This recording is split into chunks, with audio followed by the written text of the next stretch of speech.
One bathroom plus a hot story, and I give you the LOO.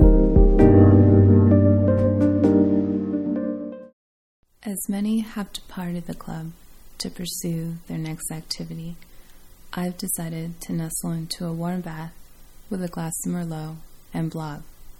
I'll begin tonight with blog entry number 1. But first, let me introduce myself. I recently applied and was instantly hired for this new job, which requires being a friend, a salesman, a photographer, a psychologist, a mediator, and a janitor. Take a guess. I'm Jayde, a junior college student and the new bathroom attendant over at one of the hottest clubs in LA. I was assigned a research project a few weeks back for a sociology class that's due at the end of the semester. The assignment is to study human behavior. Well, I began thinking of public places to study at. Maybe a park, a hospital, but then it hit me. The women's restroom. It's public, and it's never empty. It's all women, but they're people. Why this venue? Well, because I've seen many women flock to the safe zone, whether at a restaurant, bar, or nightclub, and some pretty interesting stuff goes on inside. In my experience, from using public restrooms, and from now working in one, many truths of a woman are revealed there, especially after a few cocktails. Which is why I decided that blogging about my new, eventful experience would give anyone with curiosity a glimpse of what it's like inside the women's restroom. And since pictures aren't allowed, I've had Louis, my bartender friend, whom I've shared stories with on break, sketch out a visual as a way to set the scene. Working as an attendant is a temporary choice I made to fulfill this assignment. Plus, I need the paycheck. So before you knock this job, allow me to share my weekly stories that go on behind the closed door of the LOO, beginning with Friday night. It was my first day on the job, or shall I say night, and was pretty dead. Day 2? Oh, it was very much alive. Tonight is all about the drunk girls meet sober girls.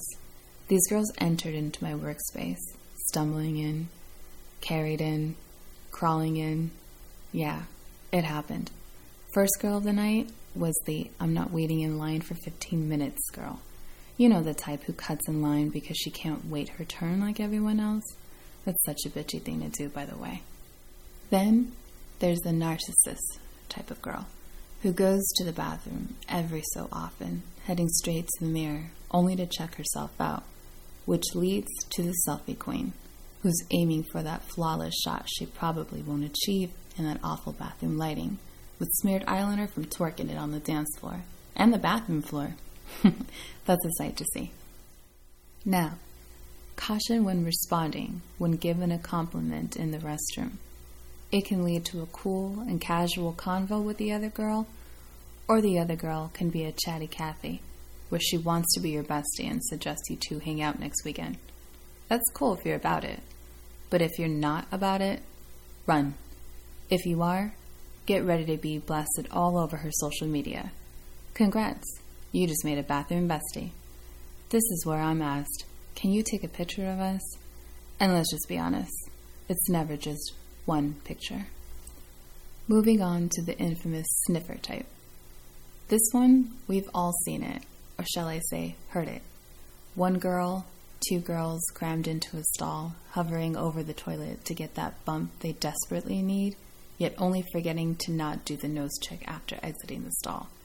Girls, don't forget to wipe the nose.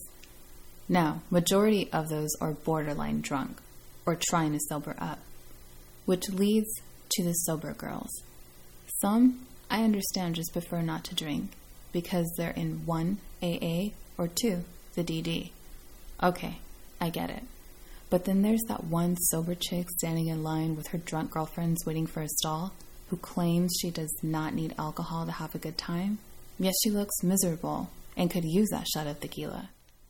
Of course, someone always has to be the buzzkill, and that's the crybaby type, crying because she saw her ex-boyfriend kissing another chick at the bar.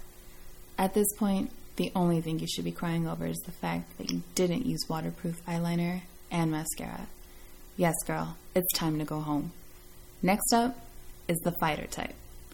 This girl is ranting and raving about something ridiculous and decides to throw it down with a random girl. Seriously? In your bodycon dress and 5-inch stilettos? Anyway, this gets real with the I'm not lesbian, I just like to kiss girls when I'm drunk type. Okay. This one is quite the popular type, at least around 1 a.m. So you kissed a girl, and you liked it. So what? Just come out already and tell your hot friend that you might be into her. I mean, if you've already made out with her, and half the bathroom witnessed your so-called I was drunk moment, then so what? Own it. Finally, I present the drunk girl. She's extremely intoxicated, not giving a damn who she flashes in the restroom, while still sipping on that cocktail, then going all exorcist and projecting vomit everywhere and on everyone, and stumbling all the way into a stall as her friend is trying to hold her up when she finally passes out. Sweet dreams, drunk girl. There are plenty more I could gab about, but I'll end with my favorite, and that is the gab girl. She's the type who always talks sense into her friend before she begins hooking up with her ex. She takes one for the team when a cute guy approaches her friend to dance, and the gab girl is left to dance with his ugly guy friend. Ugh. Anyway, this girl is adventurous, outgoing, and always makes you keep your heels on the entire night, even though you're in pain. If you have one of these, be thankful. Guys would love to experience what goes on inside the women's restroom, wouldn't they? Like why we head for the restroom as soon as we arrive at the destination, or why we go to the restroom in packs, or it takes so long. Well, it's like this. While out in public in the evening hours, women don't head for the restroom, specifically at a nightclub, just to go. It's used as an escape, an office, a safe house. It's used as a woman's unofficial private sanctuary, all to regroup, game plan, and I'll leave the rest to the imagination.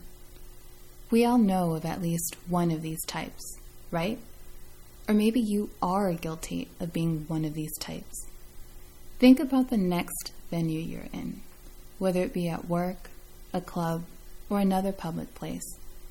Look out for these types I mentioned, and I'm sure you'll be able to say, she's that type. And think about yours truly. So I'll leave you with this. A woman's nightclub bathroom may not be the sexiest place to be, but you can sure as hell walk out with a juicy story or two.